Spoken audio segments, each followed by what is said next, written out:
I'm Snoop Dogg, and I'm giving up smoke. I know what you're thinking. Snoop, smoke is kind of your whole thing. But I'm done with it. I'm done with the coughing and my clothes smelling all funky. I'm going smokeless. Solo stove, fixed fire. They took out the smoke. Now you can have a nice blaze without any clouds ruining your day. Go smokeless. Go to solostove.com. Tell them Big Snoop Dogg sent you. Imagine you're looking at a balancing scale with everything you do for other people on one side and everything you do for yourself on the other side. If it isn't balanced, maybe it's time to spend a little more time on you. And therapy is a great place to start. BetterHelp connects you with a licensed therapist online who can help you find that balance and stick to it. Visit betterhelp.com/positive to get 10% off your first month. That's betterhelp.com/positive. There we go. We're hot. There's some Cowsills for you. Paul Cowsill joins us on the hotline with a brand new Christmas record. Paul, welcome. How are you? I am fantastic. Thanks for having me on today. Great. We were just talking about your era of music and how it still has appeal to those of us. And I'm in the club. I'm a baby boomer. And right. We still love our music. We still go out and we purchase music. We go out to concerts that feature the bands we grew up with. Is that unique to baby boomers, in your opinion? Absolutely, I think it is, because there's so many of us, so many years are included in that generation of baby boomers.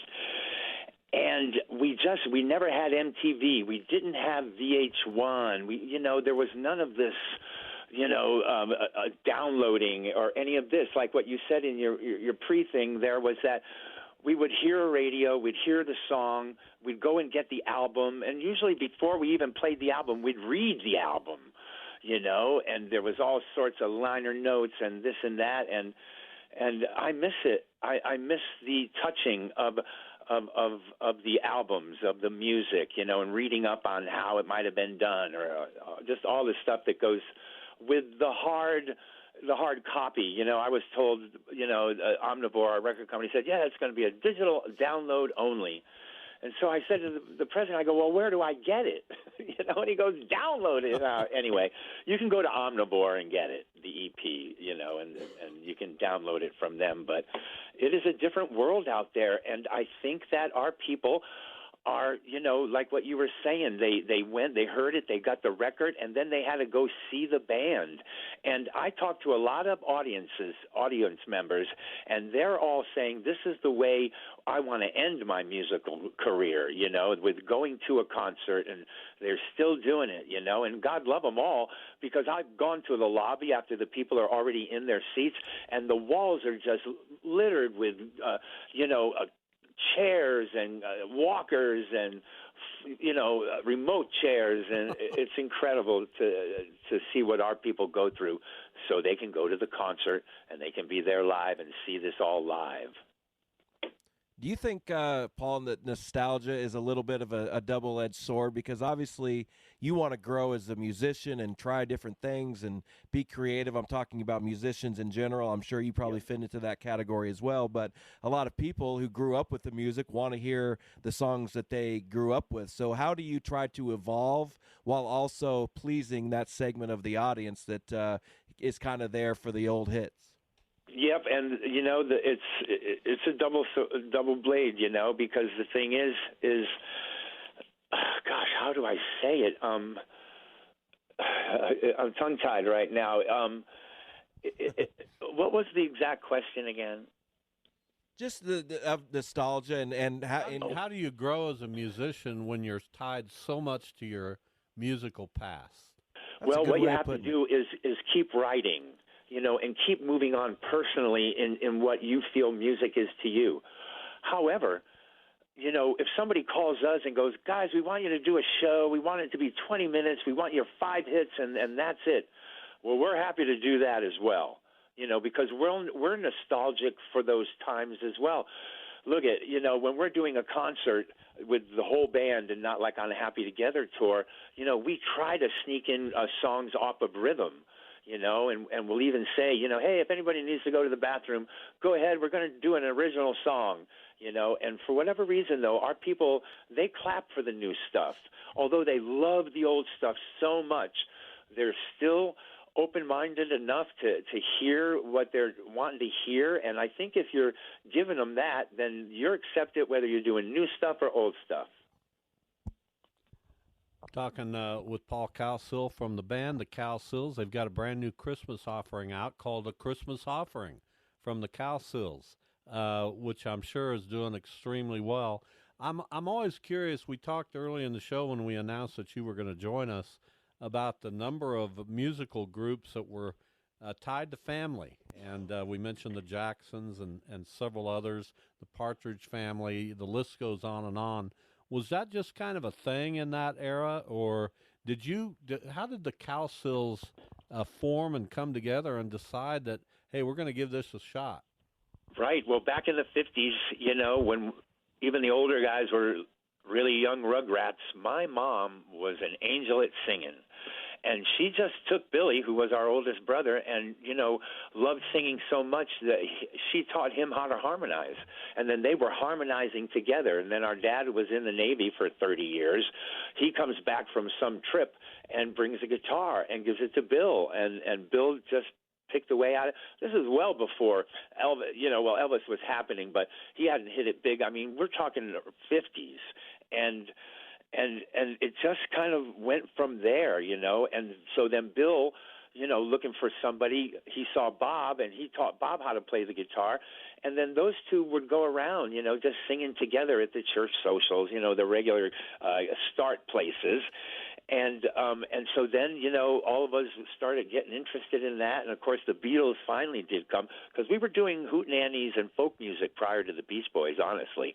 And we were all in that. I mean, Mom, my brother Richard, who was never in the band, the Cowsills, he was all a part of that. And we were all there, really little kids. And then we just kept going and going, and the Beatles came out, and Bob and Bill, they're going, oh, my gosh, look at this. They didn't even realize, well, what is that weird guitar with 4 strings? They didn't even know there was a bass guitar, involved in music. And they just saddled up to it, and they played and played. And at one point, I've got to imagine, because I think Dad might have been tired of buying stuff without getting anything back. And so he came to all of us and said, all right, you guys, well, here we go. We've got all the gear, and you guys are pretty darn good. Is this something you want to do? And everybody went, yeah, let's do this. And he went up to Brown University, and we set up in the, in their big courtyard and just started playing. And all these frats and fraternities kept coming up, my dad would hand out cards, and boy, it really started that way. And then all of a sudden, we're playing Greek weekends, and they're asking my dad, can we give you $100 more and have them do Wooly Bully yet again? Because we'd do Wooly Bully like 3 or 4 times a night, and it just started along like that, and it became serious. We lived in Newport, Rhode Island, where they had the yacht races and the folk festival and the jazz festival. So although we were on a really small island, we were really in a hub.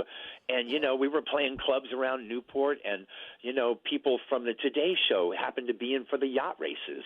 And they saw the guys, somewhere, and all of a sudden they're booking the Today Show with Barbara Walters and Hugh Downs. That's how long ago it was. And then from that, somebody from a record company, Mercury Records, actually it was Artie Kornfeld, he saw that and then got a hold of us, and he says, I've written a song for you guys. It's called The Flower Girl. Well, he couldn't use The Flower Girl because there was already a song out and a hit that said Flower Girl in it. So Artie decided to name it The Rain, the Park, and Other Things, which is one of those funny songs where you never sing the title of the song. And boy, I'll tell you, from that Rain, the Park, and Other Things, we finally did get on a bus tour, and it was just like the Partridge Family bus tour, and we went all over the United States. By the time we got to California, we were a big hit. So who could tell? So this Christmas EP that you got out digitally, like you mentioned, downloadable, it's called A Christmas Offering, which I think is like the most humble name for a record. I hope Taylor Swift comes out with a Taylor Swift Offering, her next album. So what is the offering? And I know you've got 2 original songs plus Winter Wonderland. What went into the composition and the production of those 2 songs? Well, we signed to Omnivore last year, and, we were in there with Rhythm of the World, our new album, and they're loving that, but Omnivore is a company that just likes to put out a lot of stuff, and so they were asking us what else we might have. And so we told them, wow, we got this Christmas song that we've had forever. We just haven't been able to put it out because we haven't really had a record company in 50 years. And they heard it, and they loved it. Now, they heard it last, October, and they wanted to rush it right through last year.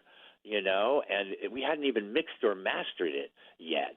And so they were really anxious to do it. They loved the song. They went, oh my God, a real traditional song as opposed to a pop song with Christmas lyrics. This is a real original, sounding right like a Christmas carol should sound. And then Some Good Years, well, that's a song we did a while ago, and it just talks about you might have a lot of negatives or, a lot of things go wrong when you're younger. But, as you keep growing and stay alive and get old enough, all the good shines through. You seem to forget all the negatives, and all the positives seems to just go along with you. That's how we look at it. And so that's what that's about. And then during the time of recording the new album, we had some time, and so we went and acapella'd. We did an acapella album, and what we did was we acapella'd all the hits. And Bob goes, yeah, we'll do the hits, and we'll do them acapella and put all the instruments in with our voices. And I go, why are we going to do those songs yet again? He goes, because it'll be fun. And true it was. And boy, it came out great. And so Winter Wonderland was a part of that acapella album. And being Christmas, we just pulled it off of that and put it here as one of these 3 songs. Well, impressive stuff. The fact that you're still excited and doing new music this long into your career is pretty amazing. It's surreal to be able to talk to someone from the Cowsills because I'm one of those baby boomers who kind of came up with you and certainly remembers your music from that time. We really appreciate it. You're going to be out on tour in 2024. You've got your brand new Christmas record. Things are churning for you, Paul. They're churning or they're churning because I don't know what we're going to turn to, but we keep getting booked. People keep showing up to the shows. On the Happy Together tour, and there are 6 acts, so you're going to have 30 million sellers being sung to you that night. Hey, you might not have original people in a particular band, but it's all about the songs, and I think that's what's kept us going. All of us baby boomers, that the songs were so singable, and we all sang them, and we'd be at school in grammar school, and we'd all be singing it, and it was just a movement, and the baby boomers were a big part of it. Most baby boomers I talk to, they're coming to the show. They're not going to be watching a video. Look, we had no MTV, we had no VH1. We knew how we had to go to the concert to see this band live, and people want to do that still. They want to see the live bands. They don't want to see it on video all the time. So, yeah. Well, good stuff, and we really do appreciate you coming on to talk about your experience with the Cowsills. Best of luck in the new year and with your new Christmas record, Paul. Thank you so much, and Merry Christmas and Happy New Year to everybody. I'm Snoop Dogg, and I'm giving up smoke. I know what you're thinking. Snoop, smoke is kind of your whole thing. But I'm done with it. I'm done with the coughing and my clothes smelling all funky. I'm going smokeless. Solo stove, fix 5. They took out the smoke. Now you can have a nice blaze without any clouds ruining your day. Go smokeless. Go to solostove.com. Tell them Big Snoop Dogg sent you. Walk the dogs, school drop-off, meetings from 10 to 3, take kids to soccer, then no time left for a jog. When everyone else is relying on you, it's easy to put your needs last. BetterHelp connects you with a licensed therapist online, so you can show up for yourself the way you do for others. Visit BetterHelp.com/positive to get 10% off your first month. That's BetterHelp.com/positive. When things feel a bit chaotic, Instacart helps deliver milk and sausage. Add a little life to your cart. Get stuff from literally all your stores, from baby wipes to albacore. Add a little life to your cart. Instacart helps get your groceries. Your first 3 deliveries are free. Download Instacart. Add life to cart. Terms apply. If you're a business owner, you know these sounds mean sales. And from the sound of it, your business is growing. Whether you're fulfilling orders from your home office or warehouse, Stamps.com helps you stress less about mailing and shipping and spend more time doing what you love most. Listening to ASMR. I mean, growing your business. But as you grow, so does the need for efficiency. Stamps.com simplifies your shipping and mailing process. Import orders from wherever you sell online. Find the lowest rates with the fastest delivery times. Instantly deliver tracking updates to your customers. And buy shipping and mailing supplies when you run low. Save time and money on mailing and shipping. Get started at Stamps.com today with code PROGRAM for a 4-week trial, free postage, and a digital scale.